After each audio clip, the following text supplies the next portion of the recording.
ต่อไปนะคะจะเป็นการบรรยายในหัวข้อ Internet of Things นะคะโดยดรชิเกรุโคบายาชิจาก Institute of Advanced Media Arts and Science นะคะ Next is the lecture by Professor Shigeru Kobayashi of Institute of Advanced Media Arts and Science.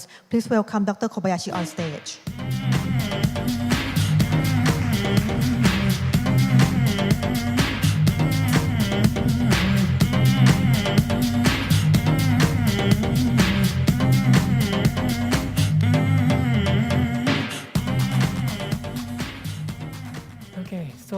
Hi, good afternoon. So I'm super happy to be here as a speaker to introduce Internet of Things. So Internet of Things is a really big topic, but I will do my best. But before diving into details, I want to introduce myself briefly. So I worked for a digital musical instrument company as a software engineer and a sound designer. And then I moved to a really small graduate school in Japan. So for arts, design, and engineering. And my research domain is innovation management. And I worked at the institute about 15 years. So I also developed toolkits like these to prototype IoT products. Wrote books on prototyping, physical computing, and creating ideas from people from different backgrounds. I am also the director, general director of Maker Fair. So we say it's a mini Maker Fair. But we held 5 times in our local town. It's the content. So the new age to citizens. It's also really interesting topic, and maybe that's why. I was invited from Japan to here. So let's look at the graphs. So what is called population pyramids. Maybe now it's not pyramid, but now kite or maybe spindle. So it was 1950. And it's in the beginning of 22nd century. And let's compare the same graph of Japan. In 1950, looks same as Thailand. And last year, looks same. The peaks are a little bit shifted in comparison to Thailand, but the shape itself is quite similar. In 2050, also looks same. But surprisingly, peak is about 80 in Japan. Oh, surprising. And in the beginning of 22nd century, almost same, in comparison to Thailand. Maybe, Japan have preceded Thailand about maybe 30 years. But the overall trend is the same. How do you interpret the reality? Do you feel positive or negative? Neutral? I don't know. But let me show another graph. It's by researchers for elderly society in Japan. And let me overlap. Oops. Yes. It's in 1868. It's 19th century. And here it's 21st. It's in the beginning of 22nd. And the graph normalizes the population composition into 100% as a whole. And put this line, balance this line. It's 50 years old. Please look at the graph. This is the 19th century style. The majority is young people. And it was stable in 19th century. And look at here. It's the 21st century style. Here is 50 years old. Young people and elderly people. It's now shifted from this style to this style. And we are here. In the middle of the change. That's why we might fear or maybe feel uneasiness or maybe so anxiety so about the change. So we are just in the middle of the change from the 19th century style to 21st century style. So and as introduced in the last talk, so it was really interesting. So the people will live longer. So and maybe so people wanna more, how can I say, well-being. So and I wanna propose a challenge. Yes. So how might we design a mature society so where people can live with independence? So independence can be said, that doesn't mean so to live alone. So that means don't depend on others. So and people can live, maybe so enjoy daily lives, or maybe we keep working. So it's really important to think about well-being. So we used to be happy so with economic growth, but we need more. So and maybe so if we realize the society like that, maybe we can see the happy future. So instead of I don't know, so the dark future. So how can I do that? So let's say so it's as I mentioned before. So currently, so it is a transition period. So until it becomes stable in the 21st century style. So and one of the changes is a declining birth rate and aging population. So as I mentioned in the last talk, so the birth rate is almost same in Thailand and Japan. So and almost same to other countries. So and it's also aging. So and I believe that so IoT is an essential concept. So because so that can reduce so marginal cost ideally to zero. So in various layers such as infrastructure and industry. So typically we might guess. So if there are many elderly people and less young people, so how can I support elderly people? But so elderly people is you in the future society. So elderly people are you. So that's why. So maybe you can live autonomous. So you can live independent. So in that age, so maybe so you will live with machines. So live with machines doesn't mean work for machines. So that means so live with machines. So and the IoT is a really interesting concept. So but so the IoT is a relatively new concept, so in comparison to not connected devices. So that's why it is necessary to understand the characteristics of being connected deeply. So let's look at the history and the characteristics of IoT. Yeah. So according to the history, so in 1999, the term Internet of Things was likely coined by Kevin Ashton of Procter & Gamble, P&G. So at that time, his idea is put RFID. So RFID stands for radio frequency ID. So if I believe that you are familiar with tokens to get BTS or I don't know, something like that. So in the token, so there is an RFID. So to detect what's the kind. So initially, the idea is very simple. So just put RFID on everything. So and track to optimize logistics. So it was really simple idea. So and 3 years later, so Kay Framing and his team at Helsinki University of Technology so used the term for an information system infrastructure for implementing smart connected objects. So the team so expanded the definition of IT a little bit.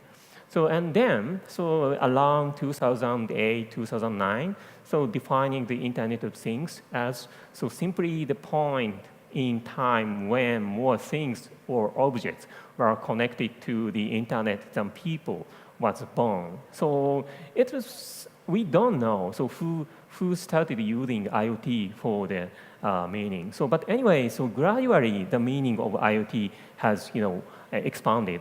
So, and there is another milestone. So it's an Industry 4.0. So Industry 4.0 is mainly by the German government. So the term Industry 4.0 that originates from a project in the high-tech strategy of the German government, which promotes the concept computerization of manufacturing. So was revived in 2011. So and the characteristics given for the Japan government Industry 4.0 strategy was, a strong customization of products and the conditions of a highly flexible mass production. I believe that it was in response to, the rise of manufacturing industries in China.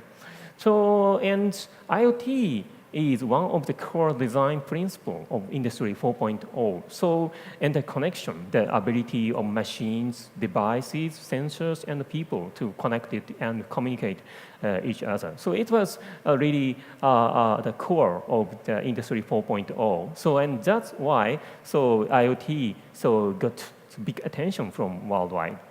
And in response to Industry 4.0, so another activity started, Industrial Internet. So the Industrial Internet Consortium was founded in 2014, so by AT&T, Cisco, GE, IBM, and Intel. So it's basically United States-based companies. So, and then the goal is to be able to more easily connect and optimize assets and operators to drive agility access or industrial sectors. So the target areas are started with manufacturing and energy. So, but soon they expanded the area to healthcare. So, in mining, retail, smart cities, and transportation. So they expanded the definition of IoT. So that's how the term IoT was coined roughly 20 years ago. So grow up in these 20 years.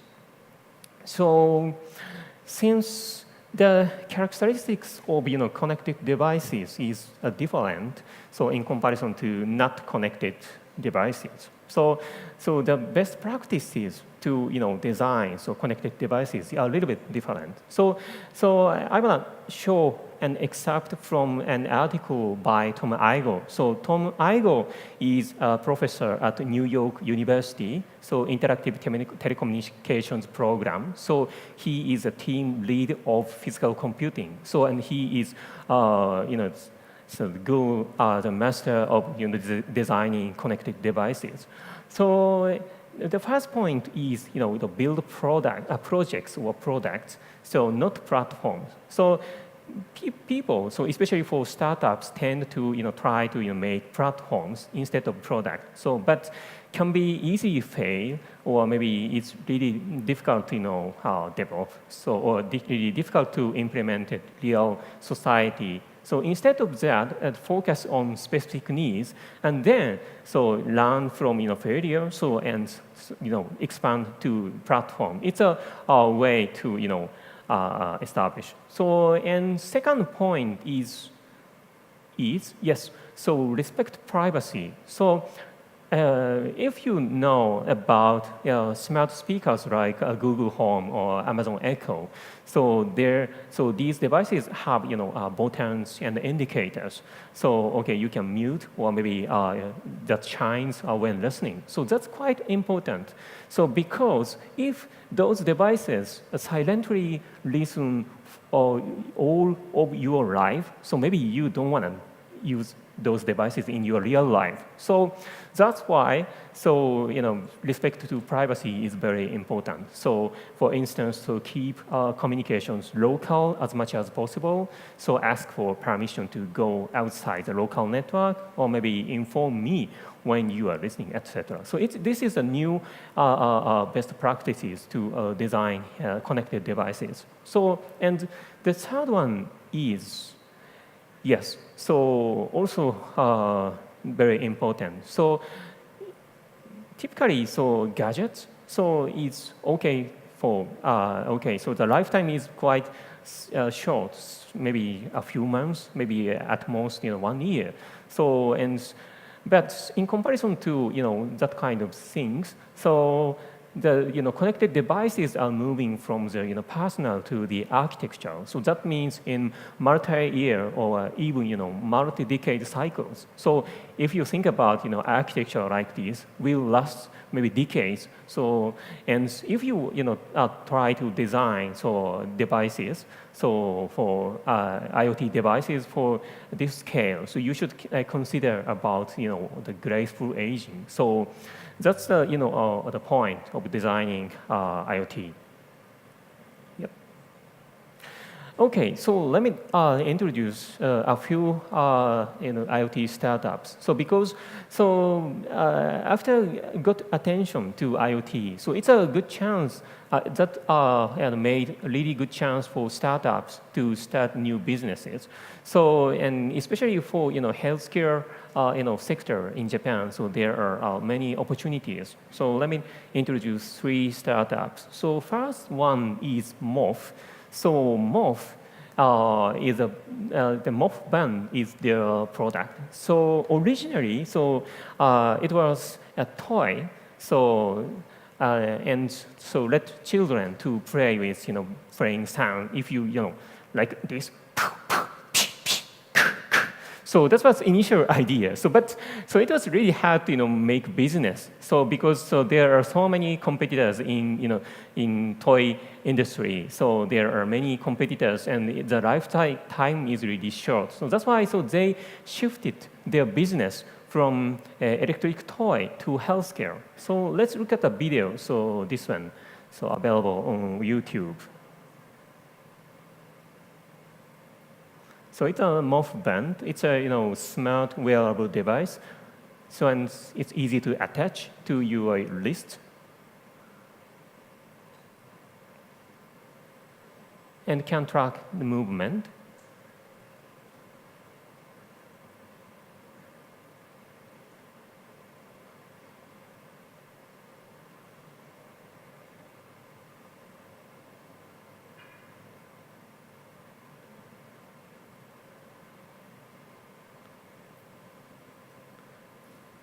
Like this. So it can really useful to detect range of motion. So please look at the demo. The first one. So range of motion.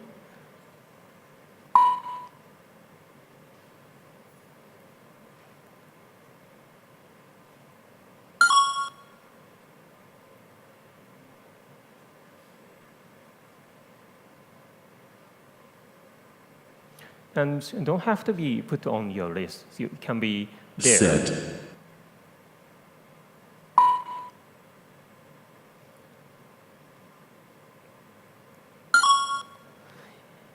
Yes. So and this video is just technological demonstration. So but they distributed Ready. This device with a service. Set. So they are making the business by a subscription model. So and their customer is basically the people want to be in health. So that's how they are growing their business in healthcare domain. So let me show second one. So second one is All-Fed Track. So by No New Folk Studio. So No New Folk Studio is surprisingly founded by an artist. So artists in Japan. So the initial product was shining shoes. So for stage performance. So especially for dance. So but after releasing the product to the world, so they got many attention. So they carefully chose their next direction. So their second product is All-Fed Track. It's aiming a platform to gather movements from movements of people from shoes. So that's a really good idea. So please also look at the video. So shortly. Oops. Ooh. Oh. Oh. Yeah. Okay. Yeah.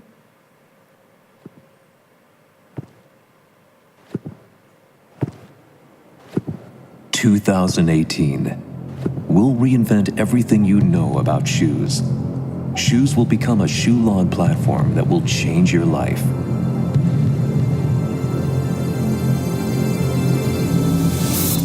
Orphe Track. It's the world's first smart shoes platform, which analyzes various kinetic data from your feet, such as walking, running, kicking, jumping, and dancing. By incorporating this system in other shoes, we will revolutionize sports, health, entertainment, and everyday life. Orphe Track 3 features a sensor module that converts various feet movement into data. Utilizing world-class sensing technology, Orphe collects all kinetic data from the shoe on and off the ground in real time, from professional sports to everyday life. Orphe will capture and analyze every movement of your feet. A brain that learns from the data to transform everyday life. The AI inside the core learns from your data to give advice on your walking and running form. It knows your daily patterns and health condition and can link with various services such as fitness and insurance services. An open platform that evolves all shoes into the future. Orphe's system can be implemented in other shoes. By partnering with other shoe companies, we will evolve all shoes into the future. We can't wait for you to experience the biggest innovation since the invention of shoes. Transforming professional sports, health, and everyday life. The world's first shoe-long platform, Orphe Track. Yes, and they started collaborating with the really big bank, so who want to start information bank business, so and trying to release this to the world maybe middle of this year. So and the third example is Will. So Will is a company who has been building personal electric vehicles. So the founder focused on the people who want to go out with a wheelchair. So there are many barriers. So physical barriers like this is one barrier. So but more big barrier is a psychological barrier. So people don't want to go out with wheelchair. So because don't want to expose himself or herself to the other people. So that's why the founders focused on the psychological barrier. So and made this kind of really stylish electric vehicle, so electric wheelchair. So, and they define the category as personal mobility in Japan. So, and worldwide they say it's personal electric vehicles. So those products are not only for people who need a wheelchair, so usually. So for instance, if you go to a really big convention center, and walk maybe 2-3 hours, later, you will be tired. So maybe you wanna needs the mobility like that. So this is really versatile. So starting from support people who need a really good wheelchair. But they are trying to start to expand their business. So and recently, a CES, Consumer Electronics Show. So it was held in the beginning of this month. So they introduced autonomous driving system. So please look at the video. Will makes it easy for anyone to ride safely with autonomous driving technology and auto-stop functionality. Summon a Will Autonomous Drive personal electric vehicle, PEV, through the app, and it will pick you up. In manual operation, the PEV will automatically stop when an obstacle is detected.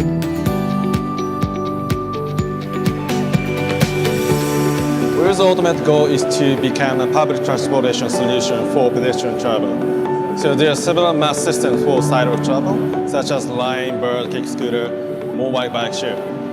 They are all good options for fit people, but it's not for everyone, like seniors and people who have difficulty walking. So we would like to fill that gap and provide an inclusive solution for sidewalk transportation, both indoor and out, such as airport, amusement park, hospital, and so on.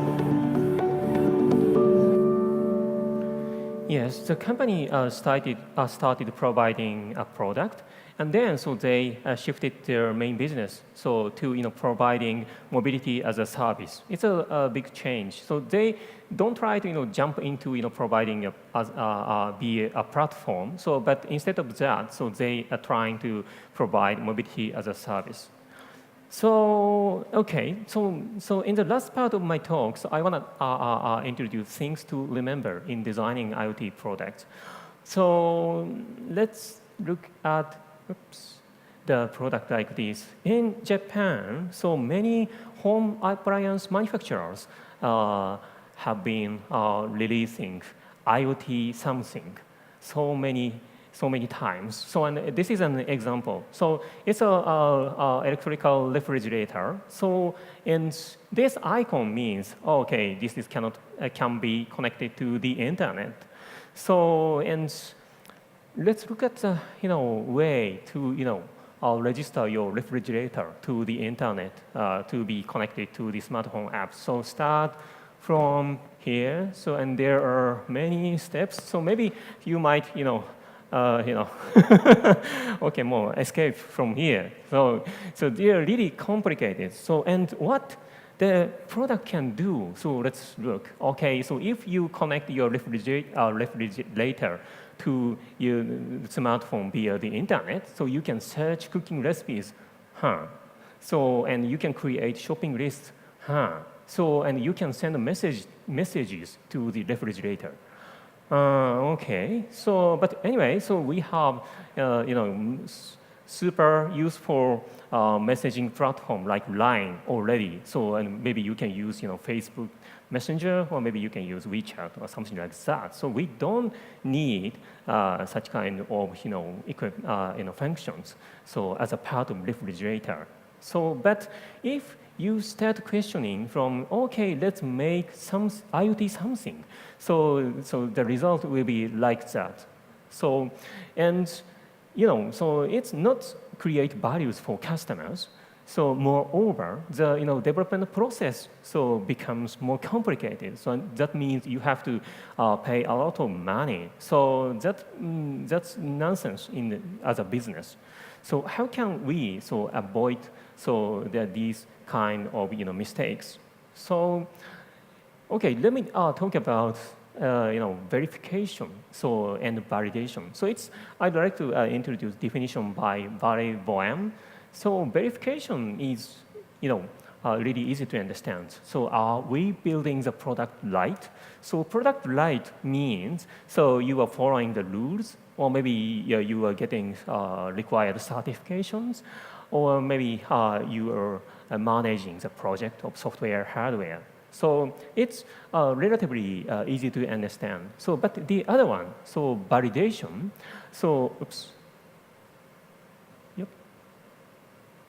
It's a little bit different. So are we building the right product?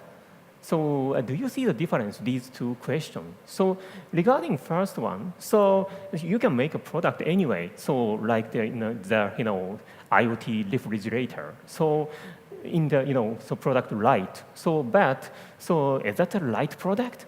So maybe you should ask this question. So while you are making new IoT product. So and let me talk about introduce an example of product development process. So start with defining problems while getting insights. So okay, so let's get ideas. So let's make a concept. Okay, so let's make a concept prototype. Oh, looks good, looks cool. So we got the prize at show. Okay, let's make that as a product. Okay, so let's do the design for manufacturing. So okay, we did a verification. So we follow the rules and certifications. Okay, let's mass produce. So, but please be careful. So the process from here is really expensive. You have to invest a huge amount of money, and a huge amount of time. So, but if you find, this is not create value for customers after releasing the product to the world, so you will lose a big money, big time. So that's totally super risky. So instead of jump from concept prototype to design for manufacturing, so I strongly recommend you to do validation. So and you will show your concept prototype to potential customer. So and if potential customer say, oh, that's really useful. I want. So how much? So when? So it's a really good sign. So but if the people say, I don't like this, or maybe I don't need this. So it's a really good negative sign. So that's why. So if you got such kind of feedback, you can go back to the concept prototype, or maybe 2 steps back, or maybe 3 steps back, and try to do these steps. So will be. You will lose something. So, but it's really cheap in comparison to those steps. So that's why. So I strongly recommend you to put validation in the middle. So before investing so much time and yes.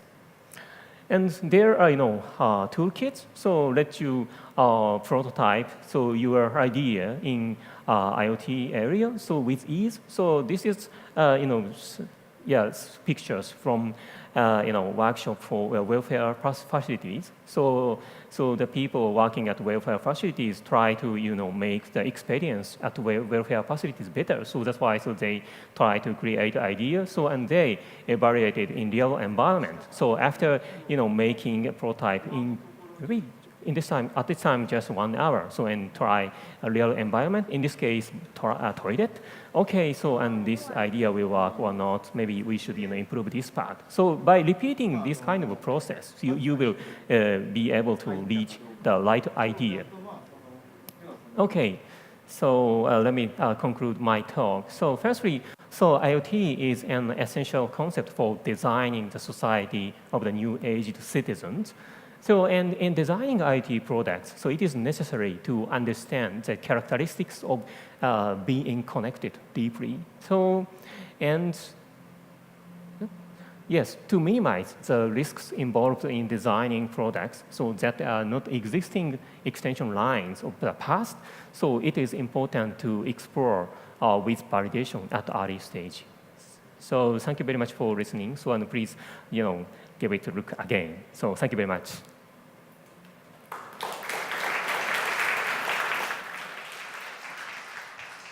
Thank you very much, Dr. Kobayashi. It's time for Q&A หากมีท่านใดมีคำถามสามารถยกมือนะคะแล้วทีมงานเราจะนำไมโครโฟนไปให้นะคะ Okay, let's start with the first question. Well, Japan is a technological advanced country, but how do Japanese people react to IoT? Yes. So I found an interesting research in Japan. So that compares the people's perception of IoT comparing between Japan, Thailand, and United States and maybe UK. So, but we found that the people in Japan is a little bit fear about IoT products. So, and the people in Thailand. So, I believe that the research was held in Bangkok. So, really positive to IoT products. That's a really good information for you guys who want to start IoT business in Thailand. ค่ะคำถามนะคะคือญี่ปุ่นเป็นประเทศที่มีเทคโนโลยีล้ำหน้านะคะแต่ว่าคนญี่ปุ่นเนี่ยรู้สึกอย่างไรกับ IoT คะดร. โคบายาชิตอบว่าคนญี่ปุ่นก็เหมือนยังจากการสำรวจนะคะทั้งในไทยแล้วก็ญี่ปุ่นแล้วก็อังกฤษหรืออเมริกานะคะคนญี่ปุ่นยังมีความกลัวเหมือนหวั่นๆกับ IoT อยู่บ้างนะคะ Second question How do we encourage the society to accept IoT? Yeah, that's a good question. So I think it's a little bit difficult, force people to using IoT. So, but so IoT is so ideally so invisible. So, or maybe people are gradually accept as a part of form. For instance, in Japan, so in the beginning, so IoT devices such as Google Home, Amazon Echo, so people hesitate to welcome. So the children is really natural to using that kind of device. So once put welcome those devices into home, so maybe young people are really welcome. So that's a way to introduce IoT devices into the home. ค่ะคำถามนะคะคือเราจะทำให้คนรับ IoT เข้ามาใช้ในชีวิตประจำวันได้อย่างไรนะคะคำตอบของดร.โคบายาชินะคือเราจะไม่สามารถบังคับให้คนใช้ IoT ได้หรอกคือมันไม่ควรจะทำเช่นนั้นแต่ว่าค่อยๆให้เขามีส่วนร่วมกับ IoT ในชีวิตประจำวันอย่างเช่นนะคะอย่างเช่นเด็กๆเขาบอกคนที่เป็นเหมือนผู้ใหญ่เนี่ยอาจจะแรกๆอาจจะมีความกลัวกับ IoT บ้างแต่ว่าคนที่เป็นเด็กๆเนี่ยพอให้เด็กอยู่ใกล้ IoT ปุ๊บเด็กๆก็จะแบบว่ารับ IoT เข้ามาในชีวิตนะคะคือต้องเป็นค่อยไปนะคะมีคำถามจากท่านด้านล่างไหมคะถ้ามียกมือนะคะงั้นไปคำถามสุดท้ายนะคะแล้ว the last question what is your favorite IoT product so far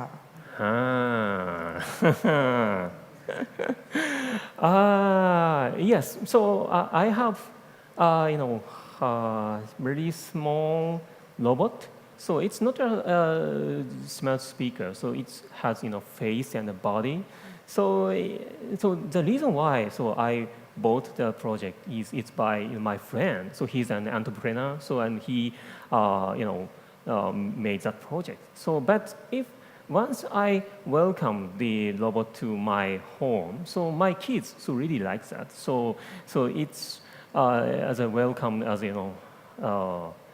to my family so that's why so I have been using the device over maybe 2 years so and I like that so it's really cute so sometimes it's hard to say something directly to my kids but instead of that so sometimes we use the robot to say something so we'll I can say so make a third person in my family so it's a really interesting experienceค่ะคำถามนะคะคือผลิตภัณฑ์ IoT สินค้า IoT ชิ้นไหนที่ดร.โคบายาชิชอบมากที่สุดนะคะก็คือเป็นหุ่นยนต์นะคะที่เพื่อนของอาจารย์เป็นคนทำนะคะอาจารย์ซื้อมาแต่หุ่นยนต์ตัวนี้ไม่ได้เป็นหุ่นยนต์ที่แบบเต็มตัวจะมีแค่ตัวใบหน้าแล้วก็มีรูปร่างนะคะสาเหตุที่ชอบนะคะคืออาจารย์ลูกๆของอาจารย์เนี่ยค่ะชอบหุ่นยนต์ตัวนี้มากพอที่เอากลับมาที่บ้านแล้วก็บางครั้งเนี่ยเวลาที่อาจารย์มีเรื่องต้องการบอกลูกๆหรือมีสิ่งที่ต้องการจะพูดเนี่ยอาจารย์จะไม่พูดกับลูกโดยตรงจะ